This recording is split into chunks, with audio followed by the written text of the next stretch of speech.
how do we build leadership that doesn't mind picking up the trash, that doesn't mind going out and opening the door or being the last to eat and helping everyone else become better so that when they leave here, they'll be in a place to go do more things afterwards.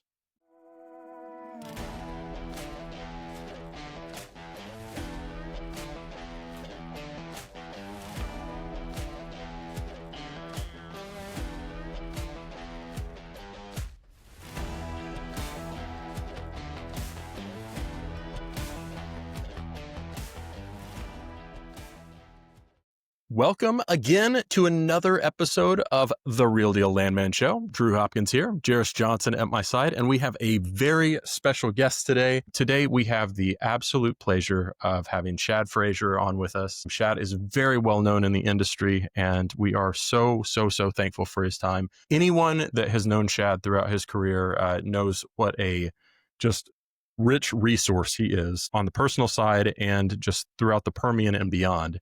So Shad, first off, thank you so much for being on the show today. I know how much you enjoyed your time in Midland. Like you had always talked about just the community there, love the community and how just established like you felt after a while after being in that area. So I guess it probably would go with a little bit of, not a tear in the eye, but maybe a little bit of emotion of leaving that after so many years, right? Immensely. The way I described it to people is when I was commuting, I was sitting at the airport and it was always funny because leaving on Sunday night, it was the flight coming back from Vegas. So everyone coming back to Midland after being in Vegas all weekend was coming by and I'd see everybody getting off the plane. And then when I was going home on Friday or Thursday afternoon, it was all the Midland people going back on Thursday afternoon. There was about 8 different people that were all together. We were just, consistent. Everyone would talk and it was all sorts of different companies, but everyone was going back and forth and it was great. You really got to know people in Midland. It takes a while I'll tell it time and time again, when you move to Midland, it takes you about 2 years before people really want to get to know you. Before that, you're the new person in town and everyone knows you're going to leave in 2 years. Unless you make an effort, it's hard to make connection. But after 4 years, everyone wants to get to know you. And after we were there 10 and after 10, we knew everybody. And it wasn't a big deal to go to dinner and see 3 or 4 people that we knew every time we went out. And now you go to Houston and you're just one of, 10 million other people in town. So it's a very different feeling. But that's the great thing about small communities. And the good thing about being in Houston is there's just a greater selection of things to do. That's good. And as you and I and many others have talked before of being a part of the energy industry, it's a big, small world. And so where you leave this community, you go to, a Houston where oil and gas is so prevalent, and you probably walk in the restaurants and you see 2 or 3 people that you know just by connections that you've made throughout your career. Yeah. And I talk to younger people all the time. It's so important to be about how do you make those connections and make them last over your career? Because the people you know in your first 10 years will be the people you work with and will be your people you're doing deals with in your last 10. So, how do you make sure that you're making the connections no matter where you go? That's exactly right. We could spend about 7 hours on going through your career from how you started and how you kind of got into it. Just the high level overview of how Shad got into the energy industry. Let's give the viewers that aren't familiar with you maybe, just how did you first step into this? And it's a very interesting story. Yeah. So, of all things, I grew up in northern Colorado to a family that was not an oil and gas family. And I was coming out in the Tom Cruise area of Top Gun with all my best friends thinking about, hey, we want to be fighter pilots and we want to do stuff. Well, I want to fly a plane or I want to design planes, and left high school thinking I was going to go do that and went to the Air Force Academy. At the Air Force Academy, it was like, hey, this is great. I'm going to do that. And I walked through 8 weeks of basic, walked in at 265. To play football for Air Force. And after 8 weeks, I walk out at 205. Wow. Got into some issues at the Air Force Academy just with people and things that were going on. And I was like, this is ridiculous. I'm out, and left the academy, was on my way to Texas A&M. Had my family, I was supposed to be a 4th generation Aggie. And was accepted at A&M. We're on our way. And we had some family friends recruit me to come down to Lubbock and say, hey, football team needs some people. They would love to talk to you. Let's just go down and talk to some of the coaches. Coaches said, hey, scholarships are all full, but we can help you out. We can figure it out. And so just come on and walk on. So I walked on, My claim to fame for being a football player at Tech is I was Zach Thomas's blocking dummy for a couple years, and that was about as good as it ever got. But it was a lot of Hey, not fun. bad. Yeah, nothing better than being stomped on by an all-pro football player. But what it did is in between 2-a-day practices in the summer, and the football department called the petroleum department, said, "Do you got any scholarship money?" They looked at my grades, looked at everything, and the petroleum department said, oil's $10, $12 a barrel. We can't get anyone to go into the department. There's money sitting in the bank waiting to go to anyone who will sign up to be a petroleum engineer. And I said, well, I don't really know what that means. And he said, don't worry about it. You don't have to take a class for a year, but we'll pay for your tuition and then we'll teach you what it's like over the next year. And lo and behold, a year later, I was like, oh, this is kind of cool. And I went home, got ready for the next football season. I came back, started taking petroleum classes. And after 2 years of football, realized that, third string walk-ons don't really ever get paid to do anything but be tackling dummies. And I decided to hang up the pads and took my first job in the oil patch working for Texaco, and became a roust about working for Texaco. And my career just never looked back after that, because it was just, I joke about it. My career's been full of companies that no longer exist, and, worked for Texaco, worked for Burlington Resources, then Meridian Oil. The only company I can think of that really hasn't gone away is I worked for Conoco one summer. But I've had a great career and really never looked back, because the oil gas business, it's never easy, but it takes care of its people. And if you manage your money right, it could be a great profession. That is fantastic. And I mean, that really goes to, I know that you have such a huge love for tech. And I think that's a wonderful story of being able to walk on. And that it really kind of led to how you got into the engineering program and found this great thing. Did after seeing the news in these last years and knowing you were going to be on the show, what are your thoughts on the no more throwing the tortillas at the tech game? I think it's an absolute national tragedy. It's funny because it really kind of came about when I was on campus. We were the ones that really started throwing the tortillas the way back. And it started off basically about my sophomore year. And by the time I wasn't playing football in the engineering department, it became a big deal where everyone was trying to figure out how to make tortillas land at the 50. And, taking tortillas, baking them, painting them, shellacking them, cutting holes out of them and everything, and trying to figure out how to throw them on the field. And it was a lot of fun. I understand that for the sake of the game, it's not the best thing for the game. And having things thrown onto the field is just, it's not called for. It's not what the game's about. So getting rid of the tortillas, finding other ways. I still remember before we had tortillas, we had third down clickers, little handheld clickers that everyone would click for third down. I'd much rather see those get brought back than tortillas again. So we might start a movement here. We'll see. We'll definitely see. Exactly. The tortillas, whenever you were playing football there, was the coach, was it Spike Dykes? I don't know why I pulled that. Like this afternoon, I was thinking about it and I was like, I don't know if that's going to be the name or not, but yeah, that's wild. I totally remember him coaching. And then Leach was after that, right? Correct. And I never got to play for Leach. I only played for Spike. And, Spike was as good a West Texas good old boy as you'll ever imagine. And the Leachisms that you hear about of what's the best Halloween candy and stuff like that, that's one thing. Spike was all football, and he was just West Texas football and just focused on it. But just a good old West Texas guy that grew up coaching high school football and made it into the college, and just loved his players and loved the team. That's really something. Hey, you talk about cutting your teeth on a lot of these companies that are no longer around, but you got the experience like in the field and being able to see what the operation engineering world is about. Throughout these companies, like early on, and I'm talking maybe even before Anadarko or Samson, or maybe including those two, was there any person that was really a mentor to you that was helping shape you into that leadership profile that you've turned into?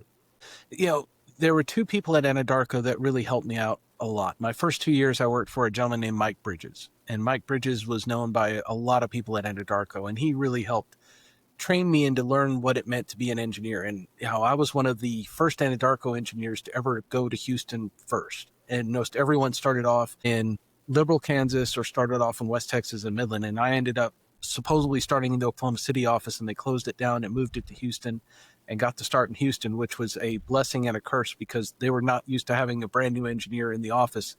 And it was hard to get to the field, and we weren't right there. But Bridges really took me under his arm and made sure I wasn't stumbling too bad. And then James Beard was behind him and really helped me in my career, but helped me understand how to do my job better. and be a person that listened to the field and help make that happen. And then I go to Samson, and my superintendent, when you go to Samson was the Schusterman family were in Tulsa, and they had a group of one family that did the field, and it was the Lumpkins family. And the Mr. Lumpkins started as his first superintendent for Schusterman. His sons all became superintendents for Samson. And I worked with Lonnie Lumpkins out in East Texas. And, he really pressed into me just how much you have to be listening and working with your field people if you ever want to be able to achieve the things you want to achieve in the office. And so really great time with both of those people. And then I got to Samson, and my boss there was Matt Grubb. Matt Grubb ended up becoming the COO for Sandridge and brought me over to Sandridge. And, Matt was one of those people that, as you find out in your career is typically defined out by the champions that bring you along with them. And you do a lot of stuff, but it's the people that promote you from above determine whether your career makes or breaks. And Matt was one of those people for me that helped promoted me to help me get to where I was at, and did a lot of great work for me. And now, he's done well for himself, and he's off doing his own thing and living in Oklahoma City still, trying to buy assets and, still being the wildcatter that he was with Sandridge. So that's amazing. In the career ascension that you've had, you've spent a lot of years now in leadership. Do you find that your day-to-day still touches on engineering, or are you largely focused on executive decisions and financials and things of that nature? And if you have had a big transition in your career from working on the day-to-day engineering to more the executive level, do you miss the engineering stuff? Good question. And I would say my career has shifted over to being strategic, not engineering, but being more strategic about what I'm doing in my engineering role.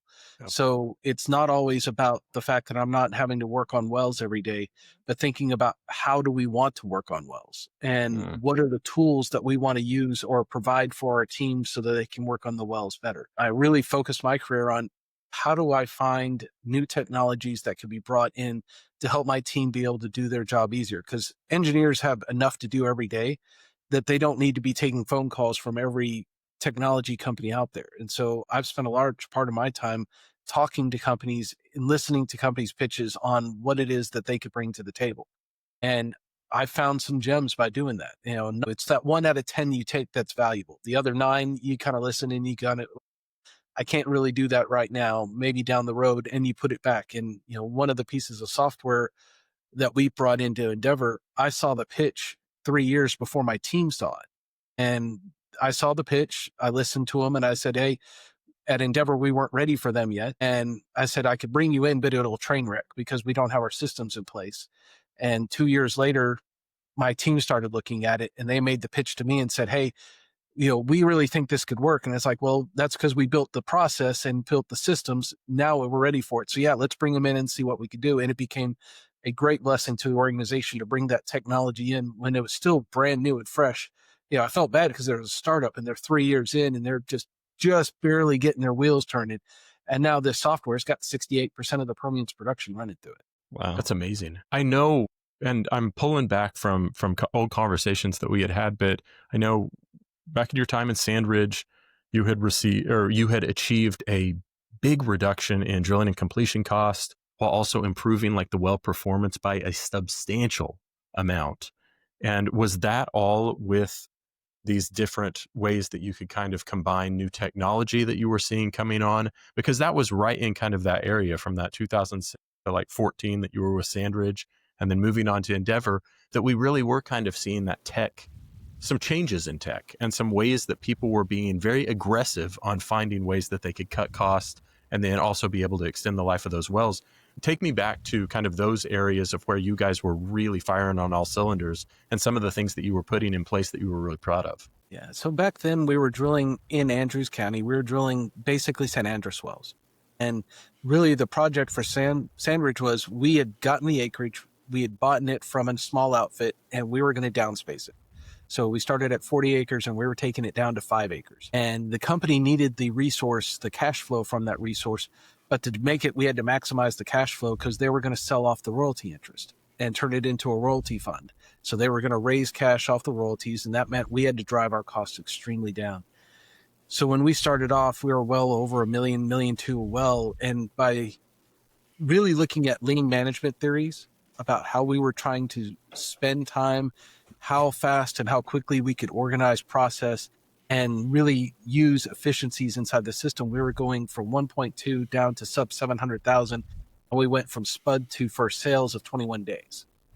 Everything inside of that deal was about how do you maximize the time that you're on location to be productive and have no lost time in between. And we were running 8 rigs, popping holes every 2 days and just moving as fast as we could, drilling wells. And it was a great program, small team, highly efficient team, 1 geologist, 1 landman, 2 engineers, and we were just popping holes left and right, and turned into a great program over time. But when it started, it was a mess. It really is one of the things in my career that I've prided myself on, is being able to take something that's a little bit tough, a little bit not working, and turn it into something that's a lot better at the end. That's fantastic. And you just spoke on building highly efficient teams. And there's a big line. I'm so big on people being able to keep up their LinkedIn and being able to show off like who they are as a person, and people being able to take a look at that and being able to see a good overview. And one of the things that I like is your personal mission statement that you've got on your LinkedIn. And that goes right along with that, building effective teams. It's to build teams that can change the world. And I think that is absolutely, that's a huge, huge deal. And it shows just the character that you've built in that endeavor time and just moving throughout your career to this point. How have you been able to effectively use what you've learned in the past, what you've learned throughout these different companies, these mentors that you had, to be able to execute on building these teams that are game changing in the industry? I really take it back to the fact that most of us as leaders need some type of fence post, some type of sign that leads us to what is it that we're going to focus on? What are those main characteristics that will be defining us as leaders? And one of those I kind of focused in on was focusing in on Patrick Lancioni and looking at what he was talking about in the past, which was the advantage, the 5 dysfunctions of a team. How do you build a team that is effective, that is uniform, that has a simple message? And when we were working through that stuff at Endeavor, it was really about us trying to define out how are we as leaders going to build the most efficient team possible so that we could do everything we could with the least amount of people and have the greatest responsibility for everyone we hired. And, I go back to the storyline, most people talk about, well, their CEO is in meetings all the day and, is separated and apart from most of the staff. And at Endeavor, our CEO would sit in the hall in a conference room with first-year engineers with logs on the table before we had digital, and coloring in logs showing pay zones and putting cross sections together by hand, and showing these engineers right out of school, what it meant to be a servant leader of, I am not above getting in the middle of the copier, making copies and showing you how to do stuff. And I think one of the things we really prided ourselves on is how do we build leadership that doesn't mind picking up the trash, that doesn't mind going out and opening the door or being the last to eat, and helping everyone else become better so that when they leave here, they'll be in a better place to go do more and better things afterwards, knowing that there is always going to be an end in mind. It's never a train that never stops. We know that there was going to be a stop at some point. And so how do we make the best of the time we have with everybody? On the topic of building teams, I think most people would agree that communication is one of those most valuable concepts in terms of how teams work well together. I'm assuming by the name of this podcast that most of our listeners are landmen, although that may not necessarily be the case. But what is it that landmen should understand better about engineers, or how can internal communication between engineers and landmen, what fosters that? What can make that better for them to work better together? I'll go back to one of my superintendents at Sampson. He had a sign on his door when you walked in that said, in every project, there comes a time when the engineer must be shot and production must be put online. Engineers are great at trying to refine and bring efficiency to a system. And as a landman, your job should be about, okay, but how can we do this better? How can we do this faster? Not dig in. How can we get to the 80%? How can we get that 80% answer that allows us to be good? We don't have to go for great, because great's going to cost us time and energy that we should be doing something else on. So how can we focus in on how do we be good and efficient and timely with what we have and move forward? And I think the best landmen are the ones that allow us to bring the economics to the project and not understanding that, hey, if I can apply this technology or if I can do this, it's, well, if you do this, we can go drill 3 more wells. And those 3 more wells allows us to hold this much acreage that allows us to go do this project over here, and helping the engineers get outside of the tunnel vision to start seeing the strategic value of everything that's in play. Because one of the greats I worked with was Mona Abels. And, she always had a sign on her desk talking about, he who owns land is the owner of all wealth. And Tom Ward was in that same way. There was no bit of land Tom Ward did not want to own.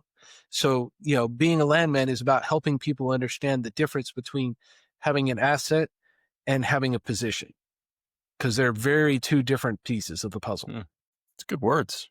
It's really nice. Yeah, I definitely hear what you're saying with that, and like you've said a few times about how small the oil patch is. Pretty small. I think kind of going along, and some of the things that I've heard you say before is the respect that you treat people with and preserving the relationships throughout all of these different jobs that we have, all these different interactions that we have, is just vitally important.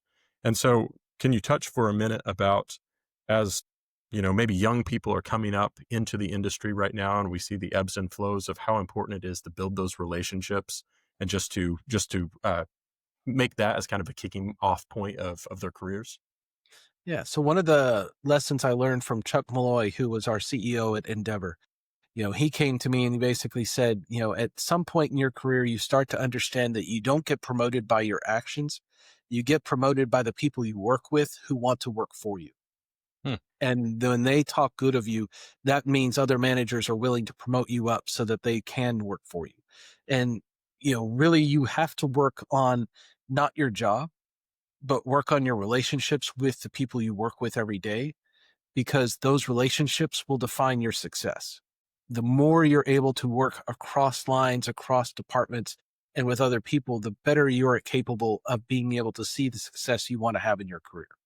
And so it's about breaking down those barriers and breaking down those walls, breaking bread with your landman, breaking bread with the geologist or the HR rep, and making sure that you're all on the same page. And if there's anything else that needs to be done, what can it be done? How can we stretch? How can we push the limits? What are the things that are holding us back? The conversations that you have when you get outside of your comfort zone with the people that see you from outside will greatly help you change your career and the trajectory of your career of what you can do. The word technology has come up several times in this conversation. What are things that you are currently seeing that are actively happening or could be on the short-term horizon that have you really excited? I think we all are excited about the idea of AI and what AI is doing for us, especially in the land space, because the land space AI is built for. How do I read a 1,000-page document and turn it into a 1-pager that has all the pertinent information so I don't have to read this document ever again? Or find this one specific clause that I'm looking for that's in this document, but I don't know where. And so I think the terms of AI is going to help leverage manpower so greatly in the fact that you're not going to have as many people doing the same job, but the people can be more effective with what they're doing in their job to put together the new positions that are next. The land positions in the Permian are locked up. There's little bits, there's little pieces, and there's small teams going out there and finding it, but no one's putting together 25, 30,000, 50,000 acre positions. It's tied up.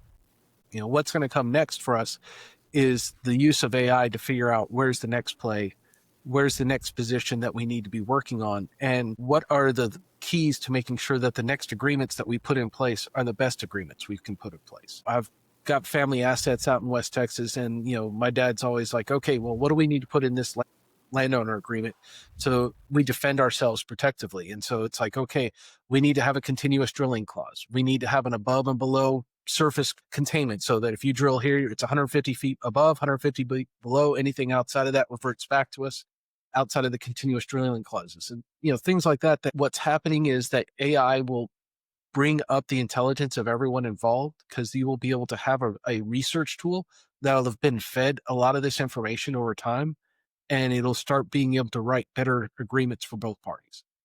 I like that. If we've seen it since about I'd say 2022, early 2023, a lot of the M&A activity is really ramped up within our oil and gas space.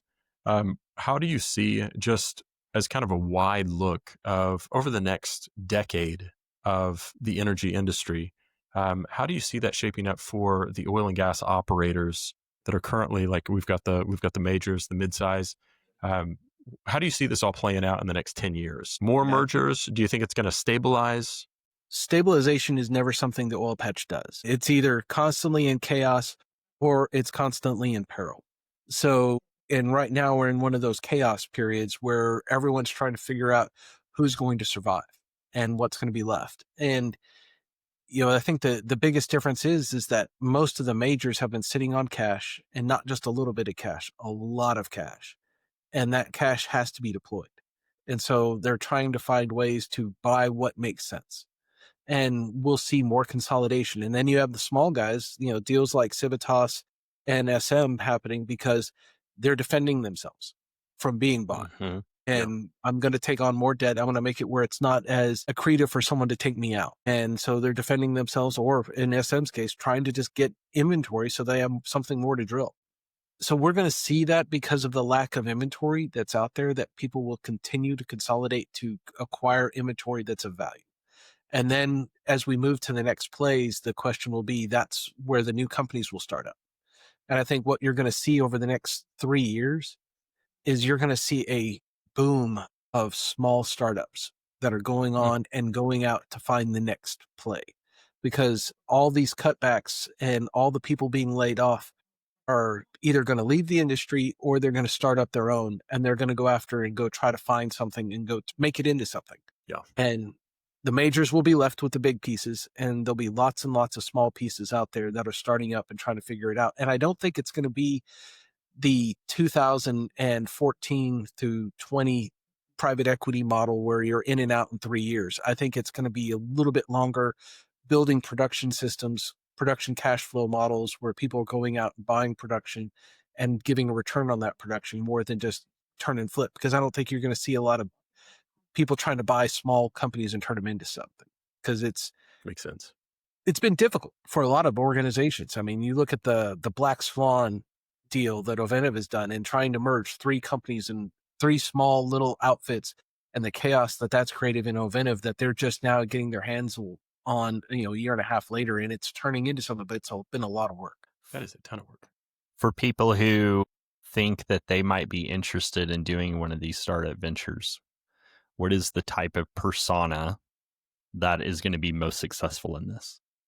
I go back to when I started in 2015. I was with a group that was trying to start up and do our own thing. It was 2016. And we had a good group that was out with an idea, and we didn't have enough capital to go put it together to go buy something outright. The real test of all these startups is about, you have to be a good sale. You have to have someone in your group who is the salesman, who can go raise the money and raise the capital. Because it's not buying assets. It's, how do you get someone that's willing to put millions of dollars in your hand to go put something on the ground, go put it together? Because it's tough. And you have to be resilient, and you have to have your bankroll, your back bankroll ready to go to handle the negatives that are going to happen. And, you look at all the guys that have done really well with the private equity side, they've taken the risk. And the higher the risk, there is reward, but that means there's more companies. I think I saw the other day, there's 96 private equities in the Permian right now. And how many of those are actually going to make is going to be the question. And I just don't know if we have a good idea of how many of those are actually going to turn into deals that make sense. So you just have to have resolve in yourself, belief in yourself, and have someone in your team that is a really good salesman that can convince other people that you have the right idea to move forward. Yeah. Continuing to look at the macro picture for the future. We've talked about technology, AI. Obviously, something's going to have to power all of that AI. And so data centers are all the rage right now in terms of what people are talking about. What do you think people are getting right, and what are they getting wrong in terms of energy demands that will be coming up? Ooh, the wrong question is, what are we not thinking of? Because there's so many questions that we just don't have answers yet. we keep talking about the fact that we're going to put generators everywhere. And right now it's a 24-month lead time to get a large scale power generation generator ordered. So we're either way behind on the power creation, the machinery required, or there's going to be a lag somewhere in the system. And then you look at the fact that, you have the small modular reactor people out there trying to figure out how to make nuclear facilities work in the next 2030, 2035 timeframe. And how much do you want to put into a natural gas generation power system, knowing that there could be a nuclear plant coming right behind it that could be small, modular, and take it out and do just the same power at a lower cost. So it's a high risk situation right now because there's lots of need and there's lots of gas to be had to go put into these systems to turn it into electricity.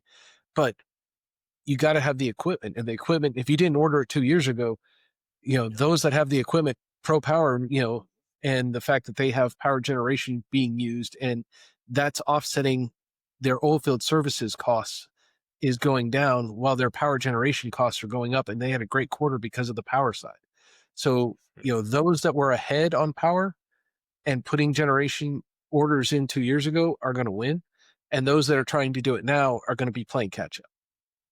So it's going to be it'll be interesting and see how long it lasts. I think the interesting comment I get a lot from people is, do you tell people to get into the industry today?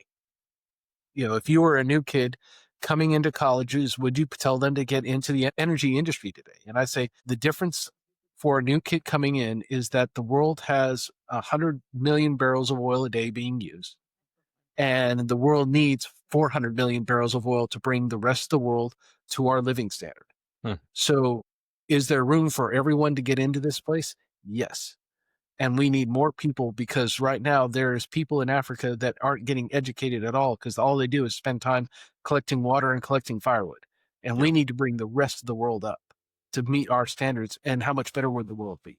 Are there groups, whether they be private equity or governments or whatever, but are there groups that are ready to put money into that exploration and that production and those projects, but they're just waiting for the right people to come along and ask for it? Exploration is hard because it's not little money. It's big money and long lead. And the issue you run into right now is government forces are making it difficult for people to put those investments in place. You go from having an idea that you were paying a 25% royalty, and now you're paying a 75% royalty overnight because the government changes the rules. That makes it really hard to put money into investments in places that there's high risk. And that really makes it where private equity is not going to go do that. Private equity wants to go spend, $10 million, maybe $50 million, and see that turned into $75 to $100 million. Well, there's projects ongoing right now that each well is a $100 million well.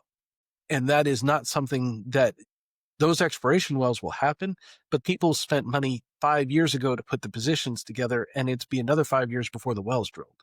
So you're 10 years in before you even start seeing first production on some of these projects. So exploration is a totally different world. And the love of shale is that it is very quick and easy to go spend the money and get the return. And there's very low risk. You will get oil. You're just not going to get as much as you think every well. Yeah. So, how do you balance the risk versus the reward? And how do you see, so I know you are very much in on the mix of a combination platter for like renewables, if I remember correctly. How do you see that as where we're talking about the new kind of a new fold of energy professionals that are coming in, of being able to explore the different energy like hybrids that are out there, the different renewable opportunities that people could be getting involved in? Do you see that as something that is continuing to gain momentum right now? I think it is. I was on a panel, and one of the people on the panel was all just doing geothermal, taking the information we've learned in geothermal and trying to apply that into a new space. I think there's more and more that what we'll see over the next 5 years is that more and more people are going to find new and better ways of generating electricity and meeting the need. Data centers are requesting.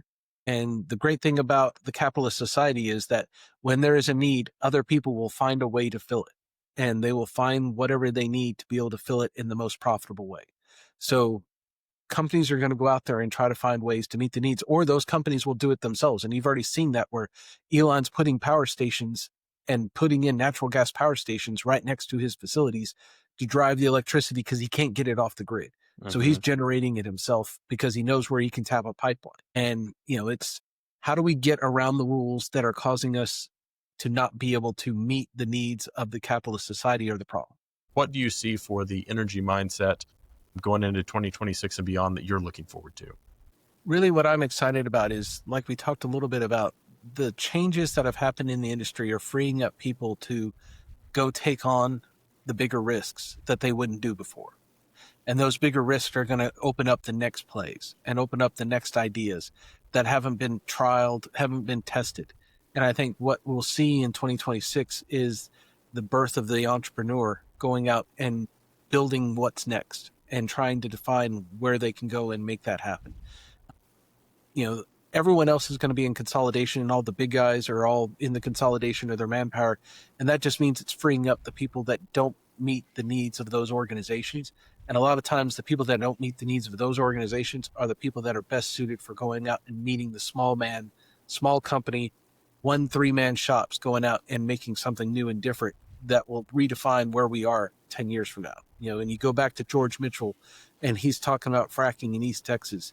And he was out there with just a few guys starting off and figuring it out and testing something new and testing new ideas. And slick water frac theory wasn't born out of a major. It was born out of a couple guys who were so poor that they couldn't figure out how to frac with the way everyone else was. And they needed to do something different. And that's what's going to happen, is that the small guys are going to go out and they're going to go figure something out, and they're going to bring it to the rest of us, and it'll move us in the next 10 years. So I think 2026 will be a great year to redefine where we go in the future. For our influential, very experienced veterans that we get on this show, especially people that others look up to and they've done a lot of things, there's a question I always like asking. Actually, there's two, but I'll roll them up into one and make it really complicated for you. So the first part goes like this: young people in the industry don't do enough, fill in the blank. And then seasoned people in the industry need to go back to doing, or they need to go back to reading or learning, etc. Fill in the blank. Okay. The one thing I wish the young people would do more is spend more time face to face with people and find mentors inside of their organizations and spend time face to face. The young generation has lived behind a Teams call through high school, through college. We've redirected them to, this is how what we're doing right here is what their life has been. And sometimes you need to get face to face with someone to get real. And I think that would be the one thing, is that more face to face interactions at work, after work, on the weekends are where you establish the relationships that will be with you forever. Yeah. And for the older people, the things that we don't do well that we need to do more with is just learning to keep up with the technology that's coming, because it's coming so fast, and how to use the things that are out there. I think one of the best statements I've seen the other day was, we as a society are not going to be replaced by AI. You'll be replaced by someone who knows how to use AI to do your job better. And Great. that's what the older people really have to realize, is that you're not being phased out. Your technology that you're not learning is causing you to be phased out. And so it's really for all of us to spend the time to understand how to use the chat GPTs to do the things that we can do better, to find new tools to help us become more efficient in what we do. Let me ask you, how much have you, like on a LLM or a chat GPT or anything like that, like, have you been investing a lot in yourself to, hey, I've got to dive into it, I've got to use it each day? Like, is it something that you are relying on more now? More and more. I mean, when I first started writing on LinkedIn, it was all hand research, digging each day, digging in, trying to find themes, trying to find topics, and going on. Now I bring themes and ideas into an LLM and help it redefine how I write. And not, but it's really weird, because I write out about a third of what I'm going to write and it fills in the rest. Yeah. And what I've done with LLMs is said, okay, here is all the writings I've ever done and posted on LinkedIn. Here is my way of talking about things, and use that to figure out how to rewrite this message in a better way. And sure enough, it can do it and does it fast. my camera did a zoom in on and it pulled you out. That is AI at its finest right there. We had a visual with visual. It appreciated you were talking about it. Exactly. It's listening all the time nowadays. Yeah, it actually is. Yes. I think that's really where we're going. I think that is too. And the first point you make too is one of the best ones that we've heard time and time again on this show, and just whenever we're sitting around at different happy hours of, we have got, and it wasn't just through COVID, but we have become too accustomed to the Teams calls, and that's just part of the day. And whenever the whistle blows at the end of the day, you just feel mentally drained and you just don't want to get out. You don't want to leave the office or talk to people. And for people of any age of just getting into it, middle of the way through your career, into your career, to be able to have those interactions, learn from people, hear about the successes, hear about the failures, and just learn from people face to face. It's so meaningful. It's been one of the biggest positives of my career, 1,000%. Yeah, we joked about it in Midland because the fact that it ended up becoming an issue for me when we were doing the merger with Diamondback, and the fact that I would sit down with my peers, the other operational leaders inside of the Permian, and we'd sit down for a whiskey every 6 months and talk about just what are the challenges you're dealing with, what are the challenges you're dealing with. And that way you're asking people that are dealing with the same thing you are, but in different forms, different facets of their organizations. You learn a lot when you have to put yourself in somebody else's shoes. And those are the conversations where you really grow. So how do we figure out how do we become a better version of ourselves by listening to what other people are dealing with and being able to apply that to our lives? What have we not touched on yet that you really like talking about? I would say the last thing, in the fact that landmen themselves are some of the greatest assets in any organization, in the fact that they are the ones that are helping put together the positions that companies will have for years to come. Autry put together 500,000 acres in the Permian, one block at a time, by going out and leasing and talking to people and putting packages together and buying units, stuff that no one else wanted, that he turned into a multi-billion-dollar organization because he did it on the ground game, one well, one section at a time. So I think for everyone that's listening, don't get caught up in the fact that you need to be doing thousands of acres at a time. It's 40-acre block here, 20-acre block here, and piecing that together over time has made billionaires out of lots of people. And it just takes time and effort and a lot of phone calls and a lot of cups of coffee across the table from someone just asking how their day was and how can I help you? It's the truth. Well, Shad, we have appreciated your time. We have learned a lot here, and this has been one of my favorite interviews that we've been able to do. The thing that we always like to kind of end with is, where can people, if people want to get a hold of you, what is the best way? Is it finding you on LinkedIn? And what last kind of parting message would you like to give the Real Deal Landman Show viewers? So everyone can find me on LinkedIn. You can look me up as Shad Frazier on LinkedIn, or Big Texan on LinkedIn is one of the hashtags I've used in the past to help people find me. The last message for everyone is that, don't give up on this industry, because the world needs us. And the world needs us more and more every day to be able to help make lives better for everyone.